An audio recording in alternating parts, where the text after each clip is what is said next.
भयभीत बनेगी।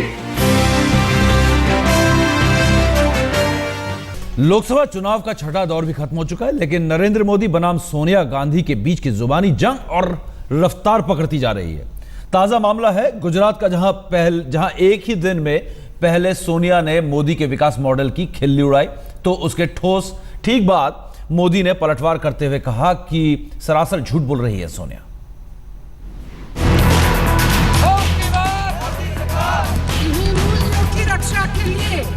लोकसभा चुनाव 2014 में 349 सीटों पर लोगों ने अपना फैसला इलेक्ट्रॉनिक वोटिंग मशीनों में सीलबंद कर दिया है, लेकिन अभी भी 3 दौर का चुनाव बाकी है।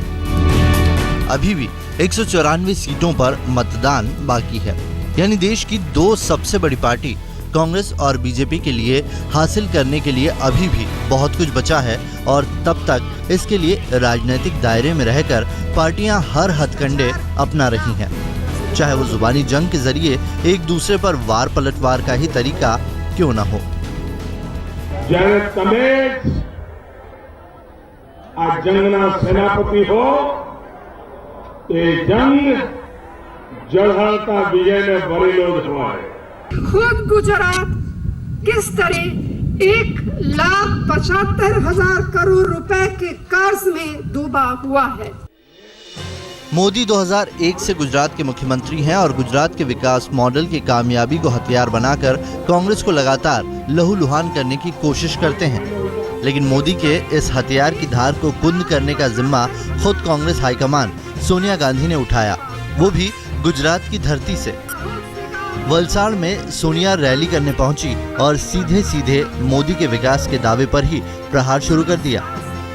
बहुत वक्त नहीं बीता जब पलटवार मोदी की ओर से भी हुआ, वडोदरा से। कि खुद गुजरात किस तरह 1,75,000 करोड़ रुपए के कर्ज में डूबा हुआ है। बहुत से गांव के लोगों को पीने का पानी भी अभी तक आज तक नहीं मिला। 5 साल से कम उम्र का हर दूसरा बच्चा कुपोषण का शिकार है।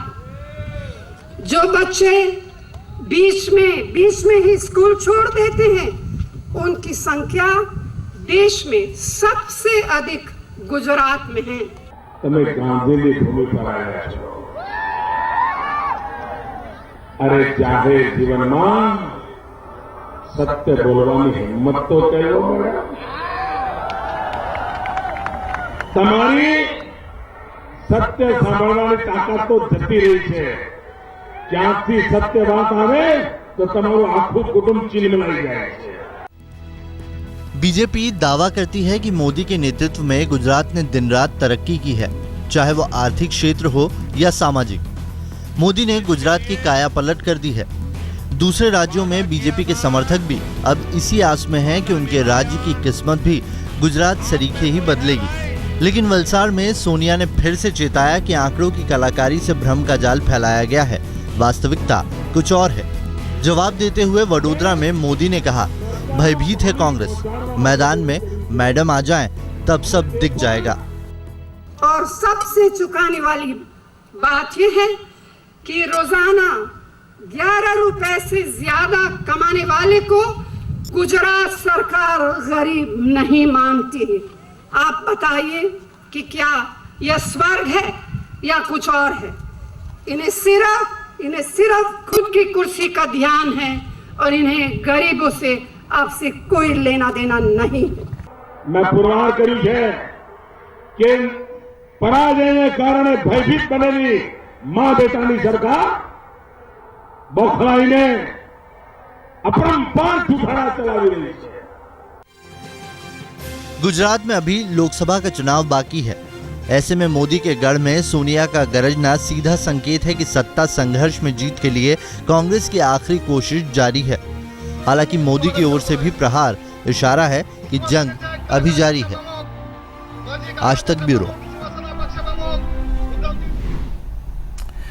वैसे ऐसा पहली बार नहीं है जब सोनिया और मोदी के बीच जुबानी जंग का यह दौर चला हो।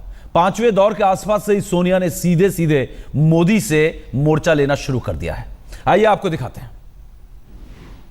मैडम सोनिया जी, और एक दिल्ली में मां है। मैडम सोनिया जी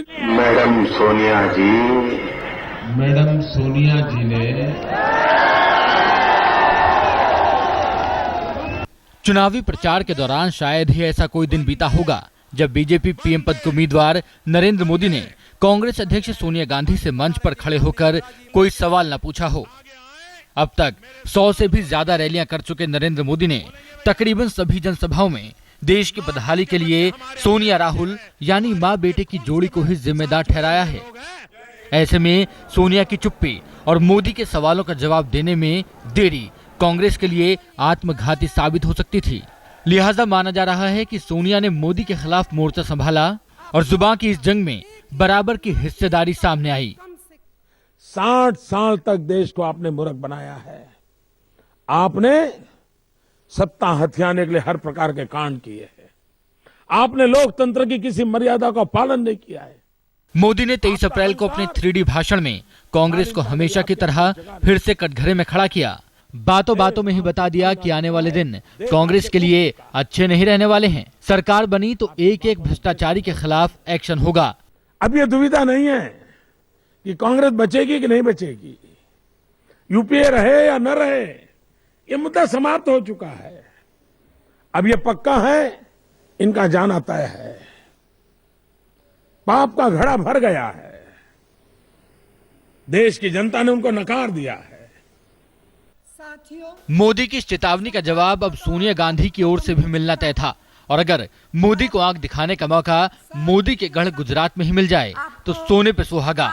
वलसाड में सोनिया ने मोदी और बीजेपी की विचारधारा को ही देश तोड़ने वाला बता दिया। इन्हें सिर्फ खुद की कुर्सी का ध्यान है और इन्हें गरीबों से आपसे कोई लेना देना नहीं है। गुजरात की सभी 26 लोकसभा सीटों पर 30 अप्रैल यानी 7वें दौर में मतदान होना है। मोदी के लिए साख बचाने की लड़ाई है तो कांग्रेस के लिए मोदी की साख में सेंधमारी का मौका। चुनाव प्रचार के लिए अब सिर्फ 4 दिन का ही समय बचा है। इस कम वक्त को सोनिया हाथ से गंवाना नहीं चाहती हैं और शायद कोशिश यही है कि मोदी पर ज्यादा से ज्यादा हमला बोलकर मतदाताओं के मूड को कांग्रेस के पक्ष में बदला जाए। आज तक ब्यूरो। सिर्फ सोनिया ही नहीं, मोदी के खिलाफ अब राहुल गांधी और प्रियंका गांधी भी सामने आ चुके हैं। राहुल तो कई बार मोदी के दावों पर सवाल खड़े कर चुके हैं। प्रियंका ने भी कहा है कि उनके परिवार को जितना अपमानित किया जाएगा वो उतनी ही मजबूत होती जाएंगी।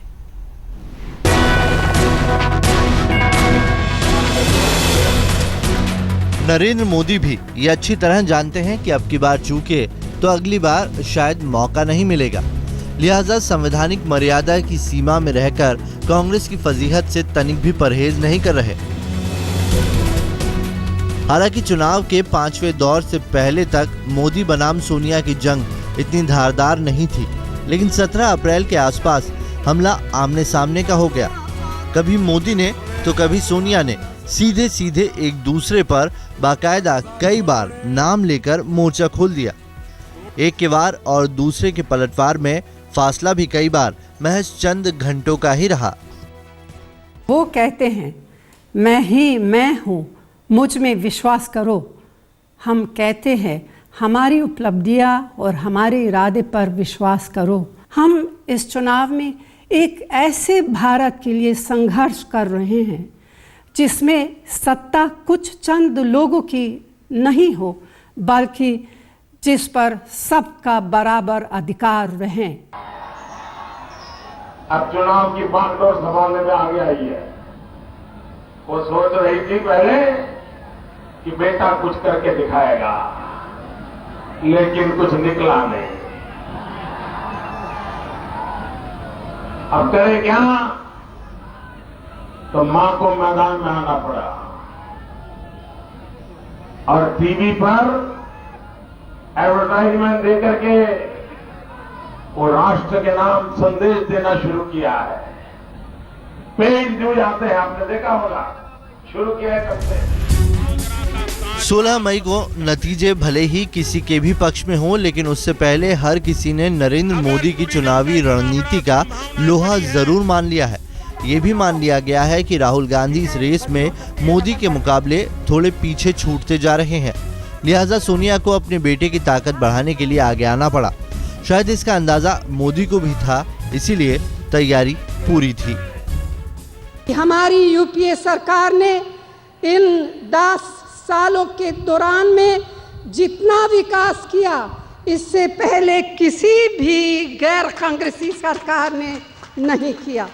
यही फर्क है कांग्रेस और दूसरों में, यही फर्क है काम करने वालों और बातें बनाने वालों में। सारी जिम्मेवारी एक ही परिवार पर है।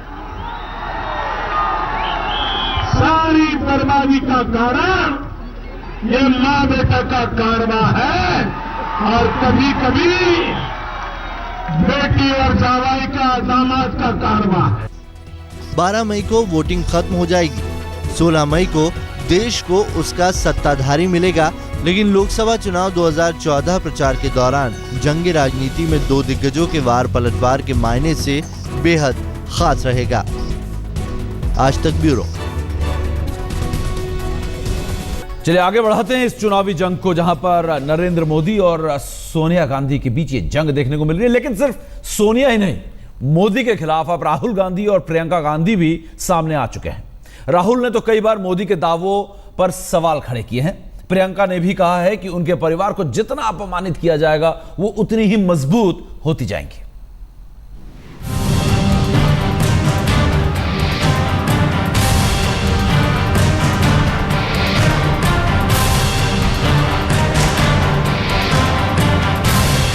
जंग घमासान है। नरेंद्र मोदी के रथ को रोकने के लिए सोनिया ने आगे बढ़ते हुए कांग्रेस की चुनावी कमान संभाल ली है, जबकि बेटे राहुल और बेटी प्रियंका भी सोनिया ब्रिगेड का अहम हिस्सा बन चुके हैं। मोदी और सोनिया में सीधी जंग से पहले राहुल ही थे जिन्होंने जुबानी मुकाबले में मोदी से मोर्चा लेना शुरू किया था। पहले बारदोली में लोगों से उल्लू बनाने वालों से सावधान रहने की नसीहत दी और बाद में गुजरात मॉडल को 1 रुपए वाली टॉफी के बराबर बताकर मोदी को और उकसाने का काम किया। भैया आजकल टॉफी कितने की आती है? 1 रुपए की ना। गुजरात में भैया अदानी जी को 1 रुपए का 1 मीटर जमीन मिलता है। ताजमहल ना जो हो तो मन है, चलो ताजमहल जोड़ा जाइए, है कि ना? ताजमहल जो तो कैमरा ले जाओ, फोटो बनाओ। ये गरीबी में टूरिज्म करे, कहने गरीब जो नहीं, इन्हें खबर नहीं गरीब को में कहवाय, गरीब के वो हो। बाद में प्रियंका ने भी प्रचार के सियासी मैदान में मोदी से 2-2 हाथ करने की हिम्मत दिखाई। जब मोदी ने प्रियंका के पति पर 1 लाख को 300 करोड़ में बदलने का आरोप मढ़ा तो प्रियंका ने पलटवार किया। पहले आरएसवीपी एक्नॉलेजमेंट के लिए हुआ करता था, अब आरएसवीपी का मॉडल आया है, आरएसवीपी मॉडल। आर यानी राहुल, एस यानी सोनिया, बी यानी बड़रा, पी यानी प्रियंका। ये आरएसवीपी मॉडल 1 लाख का 300 करोड़ बना देता है। मेरे परिवार को जलील करना, मेरे पति के बारे में बहुत बातें कही जाती हैं। जब दिल का इरादा सही होता है तो एक कवच बन जाता है छाती के अंदर। जितना जलील करते हैं उतना मजबूत बनता है, और मुझे भी जितना जलील करेंगे उतनी दृढ़ता से मैं लड़ूंगी। 12 मई के मतदान से पहले अभी भी 16 दिनों का चुनाव प्रचार बाकी है। मौजूदा परिस्थिति और वाक युद्ध की रफ्तार को देखकर पक्का है कि तब तक जुबान से निकली चिंगारी अभी और भड़कने वाली है। आज तक ब्यूरो।